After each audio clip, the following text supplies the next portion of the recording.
ನಮಸ್ಕಾರ ಕನ್ನಡಿಗರೇ, ತಮಗೆಲ್ಲರಿಗೂ ಮೋನಾರ್ಕ್ memories YouTube ಚಾನಲ್ಗೆ ಸ್ವಾಗತ.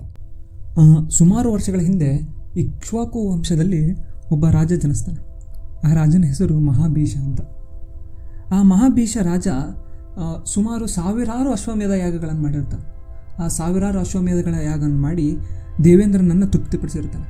ದೇವೇಂದ್ರನನ್ನು ತೃಪ್ತಿಪಡಿಸಿ ಆ ರಾಜ ಸ್ವರ್ಗಲೋಕವನ್ನು ಸೇರಿರ್ತಾನೆ. ಹೀಗೆ ಒಂದು ದಿನ ಸ್ವರ್ಗಲೋಕದಲ್ಲಿ ಬ್ರಹ್ಮನ ಉಪಾಸನೆಯಲ್ಲಿ ಒಂದು ಸಭೆಯನ್ನು ಏರ್ಪಡಿಸಿರ್ತಾರೆ. ಆಗ ಅಲ್ಲಿ ಎಲ್ಲ ಶ್ರೇಷ್ಠ ದೇವತೆಗಳು ಇರ್ತಾರೆ. ಅವರ ಜೊತೆ ಈ ಮಹಾಭೀಷ ರಾಜನು ಅಲ್ಲಿರ್ತಾನೆ. ಹೀಗಿರಬೇಕಾದ್ರೆ ಬ್ರಹ್ಮದೇವರಿಗೆ ಗೌರವವನ್ನು ಸಲ್ಲಿಸೋಣ ಅಂತಂದು ಅಲ್ಲಿ ಎಲ್ಲ ಮಹಾನದಿಗಳು ಬಂದು ಬ್ರಹ್ಮದೇವರಿಗೆ ಗೌರವವನ್ನು ಸಲ್ಲಿಸಿರ್ತಾರೆ. ಅದೇ ಸಮಯದಲ್ಲಿ ಅಲ್ಲಿ ಮಾತೆ ಗಂಗೆನೂ ಬಂದಿರ್ತಾಳೆ. ಅಲ್ಲಿ ಏಕಾಏಕಿ ಸ್ವಲ್ಪ ಗಾಳಿ ಬೀಸುತ್ತೆ. ಆ ಗಾಳಿಗೆ ಗಂಗಾ ಮಾತೆಯ ಸೆರಗು ಹಾರುತ್ತೆ. ಆಗ ಅಲ್ಲಿರ್ತಕ್ಕಂಥ ಎಲ್ಲ ದೇವತೆಗಳು ತಮ್ಮ ತಲೆಯನ್ನು ಕೆಳಗೆ ಮಾಡ್ಕೊಂಡು ಕೂತ್ಬಿಡ್ತಾರೆ. ಆದರೆ ಆ ಮಹಾಭೀಷ ರಾಜ ತಲೆಯನ್ನು ತಗ್ಗಿಸ್ದೆ ಮಾತೆ ಗಂಗೆಯನ್ನೇ ನೋಡ್ತಾ ಕೂತ್ಬಿಡ್ತಾನೆ. ಇದನ್ನು ನೋಡಿದ ಬ್ರಹ್ಮದೇವ ಅವನಿಗೆ ಶಾಪವನ್ನು ಕೊಟ್ಟುಬಿಡ್ತಾನೆ. ನೀನು ಪುನಃ ಪೃಥ್ವಿ ಲೋಕದಲ್ಲಿ ಹುಟ್ಟು, ನೀ ಪುನಃ ಮಾನವನಾಗಿ ಹುಟ್ಟು ಅಂತ.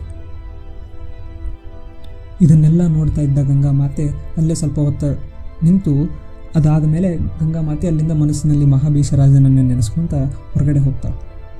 ಹೊರಗಡೆ ಹೋದಾಗ ಅಲ್ಲಿ ಅಶ್ವಿನಿ ದೇವತೆಗಳಿರ್ತಾರೆ.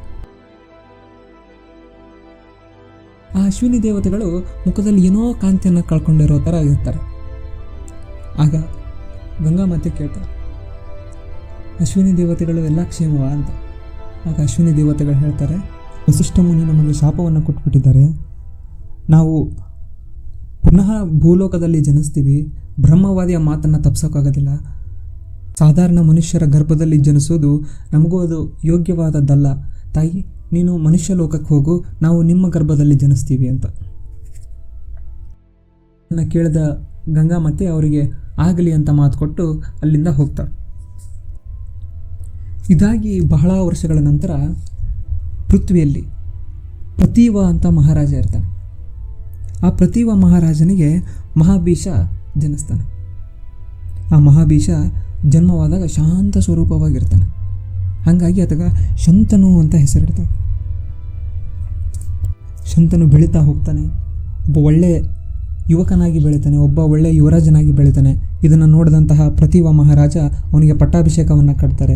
ಪಟ್ಟಾಭಿಷೇಕವನ್ನು ಕಟ್ಟಿ ಪ್ರತೀವ ಮಹಾರಾಜರು ಕಾಡಿಗೆ ಹೋಗಿಬಿಡ್ತಾರೆ. ಈಗ ಶಂತನು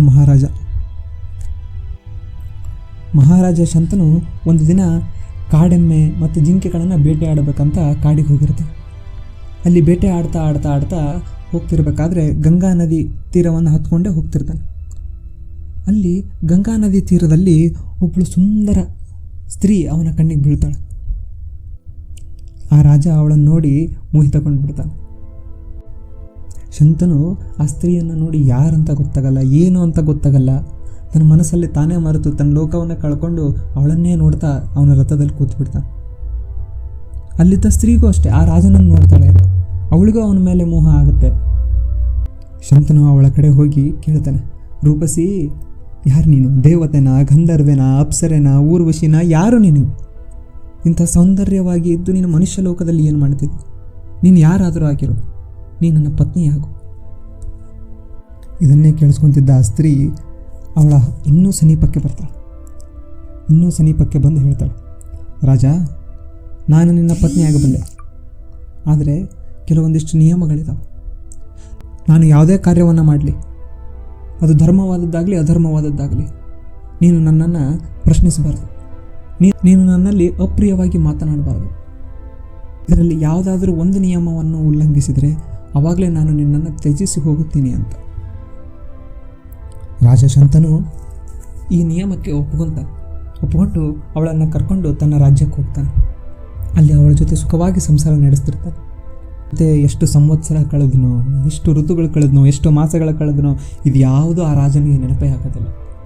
ಅದು ಯಾವುದೂ ಭಾಸನೇ ಆಗೋದಿಲ್ಲ. ಅವರಿಗೆ ಒಟ್ಟಿನಲ್ಲಿ 8 ಪುತ್ರರು ಜನಿಸ್ತಾರೆ. ಆದರೆ ಒಬ್ಬೊಬ್ಬ ಪುತ್ರ ಜನಿಸಿದ ತಕ್ಷಣ ಆ ಸ್ತ್ರೀ ಆ ಪುತ್ರರ ಕಿವಿಯಲ್ಲಿ ನಿಮಗೆ ಒಳ್ಳೆಯದನ್ನೇ ಮಾಡ್ತಿದ್ದೀನಿ ಅಂತ ಹೇಳಿ ಅವರನ್ನು ನದಿಯಲ್ಲಿ ನೀರಲ್ಲಿ ಮುಳುಗಿಸ್ಬಿಡ್ತಿರ್ತಾಳೆ.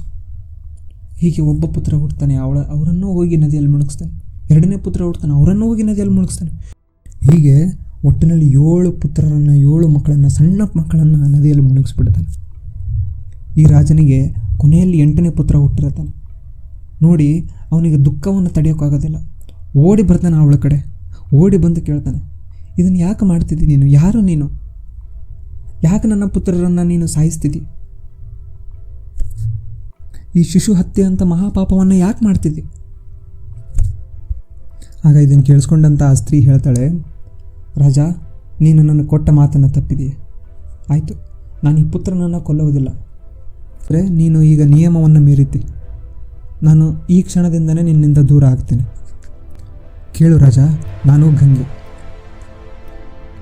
ಈ ಭೂಲೋಕದಲ್ಲಿ ಒಂದು ಮಹತ್ತರವಾದ ಕೆಲಸವನ್ನು ಮಾಡಲಿಕ್ಕೆ ಬಂದಿದ್ದೇನೆ. ನಮಗೆ ಹುಟ್ಟಿದಂಥ ಈ 8 ಪುತ್ರರು ಅಶ್ವಿನಿ ದೇವತೆಗಳು. ನಿನ್ನ ಜನ್ಮ ಸಾರ್ಥಕವಾಯಿತು. ಹೀಗೆ ಅವರ ಸಂಭಾಷಣೆ ಮುಂದುವರಿಯಿತು. ಮುಂದೆ ಆ 8ನೇ ಪುತ್ರನ ಗತಿ ಏನಾಯಿತು? ಆ ಪುತ್ರ ಶಂತನು ಮಹಾರಾಜನ ಕಡೆ ಇರ್ತಾನ, ಅಥವಾ ಗಂಗಾ ಮಾತೆ ಆ ಸಣ್ಣ ಪುಟ್ಟನ ಕಂದಮ್ಮನನ್ನು ಕರ್ಕೊಂಡು ಹೋಗಿ ಬೆಳೆಸ್ತಾಳೆ. ಏನಾಗುತ್ತೆ ತಿಳಿಯೋಣ ಮುಂದಿನ ಸಂಚಿಕೆಯಲ್ಲಿ.